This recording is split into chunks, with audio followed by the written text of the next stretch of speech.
నమస్తే అండి. నా పేరు చెన్నై లచ్చగౌడు. ఇక్కడ ఇప్పుడు మిర్దొడ్డిలో ఎలక్షన్ పరిస్థితి చూస్తే ఈసారి పోయిన 3 ఏళ్ళల్లో రఘునందాలు చెప్పిన అబద్ధాలు మొత్తం నమ్మి జనాలు మోసపై ఓట్లేసారు. కానీ ఇప్పుడు ఆ పరిస్థితి లేదు. ఇంకా కూడా పోయినసారి అబద్ధాలను వదిలేసిండు, ఇప్పుడు మళ్ళీ కొత్త అబద్ధాలు మొదలుపెట్టిండు రఘునందన్ రావు. ఇక ఆయనకు అబద్ధాలు తప్పితే ఇంకొక ముచ్చట్లేదు. అబద్ధాలతో జనాలను నమ్మియాలి, ఓట్లు తీసుకోవాలనేది. ఒకసారి గెలిపించారు కదా, రెండోసారి అబద్ధాలు, మూడోసారి కూడా అబద్ధాలు. అట్లా ఎన్నిసార్లు అబద్ధాలు జనాలు ఎన్నిసార్లు నమ్ముతారు? ఒక్కసారి నమ్ముతారు, మళ్ళీ నమ్మరు కదా. మళ్ళీ ఇంకొకసారి ఏం చేసిండు, నేను ఏ పని అయినా సరే, మన కేపీఆర్ చేసిన పని కానీ, సర్పంచ్ చేసిన పని, ఆఖరి వార్డు నెంబర్ చేసిన పని కూడా నేనే చేసిన అని చెప్పుకుంటాను. చాలా మంది చెప్తున్నారు అదే వార్డు నెంబర్ చేసిన పని కూడా నేనే చేసిన అని చెప్పుకుంటాడు. అంత దిగజారిపోయింది రఘునందన్ రావు. ఒకప్పుడు మాకు ఊర్లే మా బావి చెరువు పక్కకే ఉంటుంది, నిండా నీళ్ళు ఉంటుండే, కానీ పారబెట్టుకుని కరెంట్ ఉండకపోతుంది.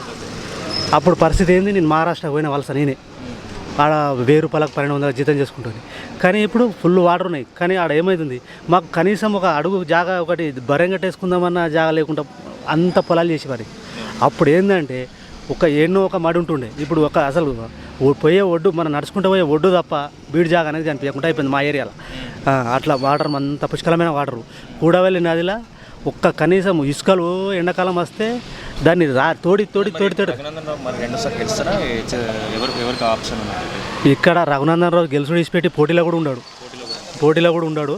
ఈసారి పోయినసారి ఆ కాంగ్రెస్ బీజేపీ కుమ్మక్కై ఆ కాంగ్రెస్ పార్టీ దానికి ఏది దొంగ ప్రచారాలు, ఆయన టీఆర్ఎస్లో చేరుతాడని అవన్నీ దొంగ ప్రచారాలు చేసుట్లా లాస్ట్ మూమెంట్లో రఘునందన్ రావు గెలిచిండు. లేకుంటే ఆ టైం కూడా రఘునందన్ రావు గెలవకపోయాడు. ఆమె మాట్లాడరాదు ఒకటి, ఆమెకు మాట్లాడరాదు, అది ఇదని ఆమె మీద కూడా ఫస్ట్ నెగిటివ్ ప్రచారం చేసి గెలిచిండు. ఇప్పుడు ఎవరైనా గెలిపించుకుంటారు? ఇప్పుడు మేము ఖచ్చితంగా కొత్త ప్రభాకర్ రెడ్డి గెలుచుకుంటాము. ఆయన కొత్త ప్రభాకర్ రెడ్డి కూడా మాకు అందరికీ, ఆయనకు పరిస్థితి చెప్పండి. రాష్ట్రాలు ఖచ్చితంగా హైట్రిక్ సీఎం కేసీఆర్, వేరే ఆప్షన్ లేదు. ఎప్పుడు కాంగ్రెస్లోకి ఇస్తే నేను సీఎమా నువ్వు సీఎమా వాళ్ళు కొట్లాడుకోనికే టైం సరిపోదు, రాష్ట్రాన్ని పాలించే టైం దాకా ఏడొస్తుంది. హీరో పవన్ కళ్యాణ్ కూడా కొంత ఆయనకు నాకు తెలిసి ఆయనకు ఇచ్చిన సీట్లలో డిపాజిట్ కాపాడుకుంటే చాలా పెద్ద నాయకుడు అయిపోయినట్టే లెక్క. పవన్ కళ్యాణ్ డిపాజిట్లే పోటీలు ఉండు తర్వాత విషయము, డిపాజిట్ కాపాడుకుంటే పెద్ద రాజకీయ నాయకుడు లెక్క. పవన్ కళ్యాణ్ గారు పార్టీ పెట్టి ఎట్లా మరి ఇప్పుడు దీన్ని ఎలా చూస్తున్నారు? ఇప్పుడు కేసీఆర్ గారు రెండు ప్లేస్లలో పోటీ చేస్తున్నారు. ఆ ప్లేస్ని 2 ప్లేస్లలో గెలిచారనుకో, ఇక్కడ ఏ స్థానాన్ని ఏ ప్లేస్ని కాపాడుకోవాల్సి వస్తుంది? అంటే దేన్ని డెవలప్మెంట్ చేయాల్సి వస్తుంది? ఒక రాజీనామా చేయాల్సి వస్తుంది. ఒక రాజీనామా చేయాల్సి అనుకుంటే నాకు తెలిసి కామారెడ్డిలో ఉంటే బెటర్. కామారెడ్డిలో అక్కడ సరైన అంటే గంపకూరదని ఇంతవరకు ఎప్పుడు చేసిన ఆయన గురించి మనకు తెలియదు ఎక్కువ. కేసీఆర్ నాయకుడు గజ్వేల్ చాలా డెవలప్ చేసిండు. నేను చూసినప్పుడు ఒక వెహికల్ వెళ్తే ఇంకో వెహికల్ ఎలా రాకుండా ఉంటుండే ఆ రోడ్డు. అసలు 6 లైన్ రోడ్డు చేసిండు. మొత్తం చుట్టూ ఎడ్యుకేషన్ హబ్ చేసి వారేసిండు. మొత్తం కాలేజీలు, అది మెడికల్ పక్కపండి ఆడ Lakshmipalli medical college, government hospital మా ఊరు హాస్పిటల్ కన్నా ఘోరం ఉంటుండే. అసలు ఇప్పుడు పెద్ద హాస్పిటల్ ఆడ ఎంత పెద్ద కట్టిన ఉండేనా మా కాన్స్టిట్యున్సీ? అబ్బో మాకు రావాలని చాలా ఆశ ఉండే. అరే గజ్వేల్ కాడ ఆయన చేంజ్ అవుతాను అనుకుంటే మా దుబ్బాకాసన చాలా నమ్మకం. ఎందుకంటే దుబ్బాకనే చదువుకున్నాడు సార్ కేసీఆర్. నమస్తే సార్. నమస్తే, నా పేరు బాలరెడ్డి. ఎట్లా ఉంది మిర్దొడ్డి? ఈరోజు ఈ అసెంబ్లీ ఎలక్షన్ల సమయంలో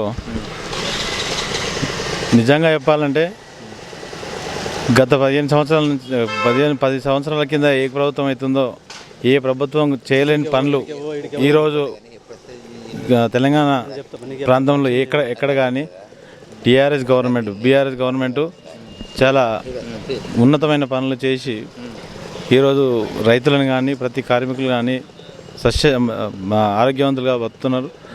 ఆరోగ్య విషయం కాదు, ఈరోజు కనుక చూసుకున్నట్టయితే తెలంగాణ ప్రాంతంలో నీళ్ళు, కరెంటు విషయం 2 విషయాలు చూసుకుంటే వాళ్ళు ఎక్కడ పోయినా ఏ ప్రాంతంలో కూడా ఏ ప్రభుత్వం ఉన్న రాష్ట్రాల్లో కూడా 24 గంటలు కరెంట్ ఇచ్చిన దాఖలాలు లేవు. కనీసం ఆల్రెడీ చెప్తా ఉన్నాడు రేవంత్ రెడ్డి గారు, అసలు పెద్ద మనుషులు 2 గంటలు ఇస్తే సరిపోతుంది, 10 HP మోటార్ పెడితే సరిపోతుంది అంటే 10 HP మోటార్ ఎవరా ఈ పోసే బోరే 1 HP పోయేది, 1/2 ఇంచ్ పోయేదు. 1/2 ఇంచ్ పోయేది మోటార్కి, బోర్కి 10 HP మోటార్ పెడితే దీనికి ఏమైతే దాని పరిస్థితి ఏంది అంటే రోజు ఒకసారి కాలబెట్టుకోవాలి, కాలబెట్టుకొని రిపేర్ చేసుకోవాలి. వీడు అప్పుల పని కావాలి, మళ్ళీ వీళ్ళు చెప్పిన పనులు చేసుకుంటే బట్టలు చింపుకునే పరిస్థితి వస్తుంది. కాబట్టి ఈరోజు కనుక చూసుకున్నట్టు పరిస్థితి ఏంటంటే బీజేపీ కనుక మాటలు విన్నట్టయితే జనాలు నిజంగానే ఇవాళ మళ్ళొకసారి 3 సంవత్సరాలు ఎట్లయితే మోసపోయారో ఈ 5 సంవత్సరాలు కూడా ఇంకొక 10 సంవత్సరాలు మళ్ళీ గెట్ బ్యాక్ అవుతారు. ఎందుకంటే వెనుకబడిపోతారు. ఎందుకోసం అంటే కేసీఆర్ గారు నువ్వు ఏ ఏ కాన్స్టిట్యూన్సీలో చూసుకున్నా డెవలప్మెంట్ ప్రజలు గుర్తిస్తారు, 100% గుర్తించారు. ఈసారి కూడా గుర్తిస్తారు, భారీ మెజారిటీతో గెలిపిస్తారు. అందులో సంశయం లేదు, ఎలాంటి డౌట్ లేదు. కేసీఆర్ గారే ముఖ్యమంత్రి ఉంటారు. కాబట్టి ఇక్కడ ఎమ్మెల్యేని ఎవరు గెలిపించుకుంటారు? కేసీఆర్ గారు ముఖ్యమంత్రిగా ఉండి ఇక్కడ రఘునందన్ రావు గారిని గెలిపిస్తే ఏముండదండి. రాష్ట్రంలో ముఖ్యమంత్రి ఎవరున్నారో, రూలింగ్ గవర్నమెంట్ ఎవరుందో ఇక్కడ ఎమ్మెల్యేని కనుక వాళ్ళని గెలిపించాలని జనాలు గుర్తించాలి. దాన్ని గుర్తించి కొత్త ప్రభాకర్ రెడ్డి గారిని గెలిపించుకున్నట్లయితే ఖచ్చితంగా ఆయనకంటూ సొంత స్వలాభం ఏం లేదు. ఆయన కొడుకు సెటిల్ అయ్యాడు, ఆయన ఫ్యామిలీ సెటిల్డ్, ఆల్మోస్ట్ ఆయన ఉన్న ధనవంతుడు. ఆయన ఎన్నికల అఫిడవిట్లో సమర్పించినటువంటి అఫిడవిట్ చూస్తే కనుక మనకు అర్థమవుతుంది. ఎవరు చెప్పనంత లెక్క గవర్నమెంట్ లెక్కల ప్రకారం తన ధైర్యంతో నేను నాకు ఇంత ఉన్నది, నాకు ఆస్తి అవసరం లేదు, జనాలకు సేవ చేసుకోవాలనే ఉద్దేశంతో నా శేష జీవితాన్ని దుబ్బాకలు గడుపుతా అని చెప్తున్నాడు. అది నమ్మాలి, జనం నమ్మాలి. ఎవరు నమ్మకపోతే ఏం చేయలేము.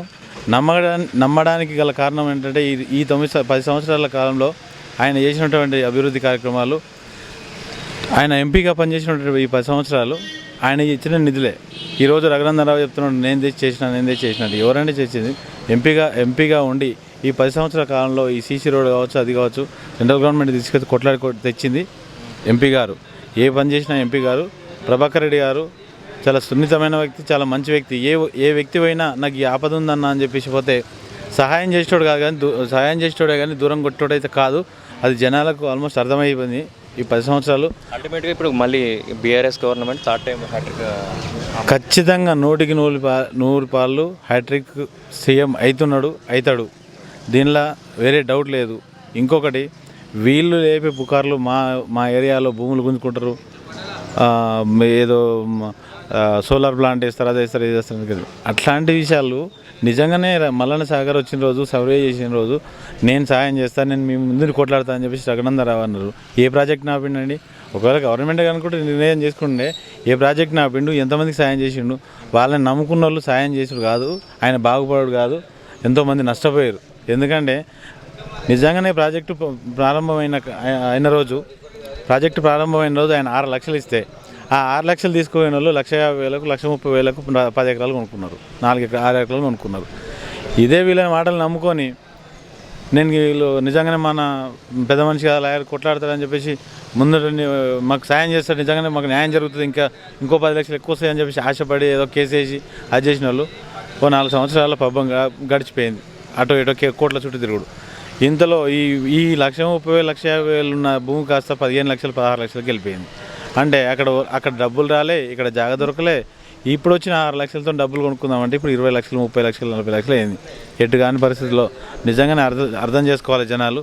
ఇప్పుడు కూడా ఈ 5 సంవత్సరాల కాలం కూడా నిజంగా మనం మోసపోదాం అనుకుంటే బీజేపీకో కాంగ్రెస్కో ఓటేయాలి. లేదు మనం ఈరోజు చూసిన అభివృద్ధి కార్యక్రమాలు చూసి నిజంగానే క్షుణ్ణంగా పరిశీలించి, నేను చెప్పడం కాదు, గుండెం విజయం చేసుకొని మీ అంత మీరే ప్రక్షాళన చేసుకొని ఓటేస్తే ఖచ్చితంగా తెలంగాణ ప్రభుత్వం బాగుపడుతుంది, మన దుబ్బాక కాన్స్టిట్యూన్సీ బాగుపడుతుంది. ప్రభాకర్ రెడ్డి ఎల్లవేళలా మనకు కృషి చేస్తాడు.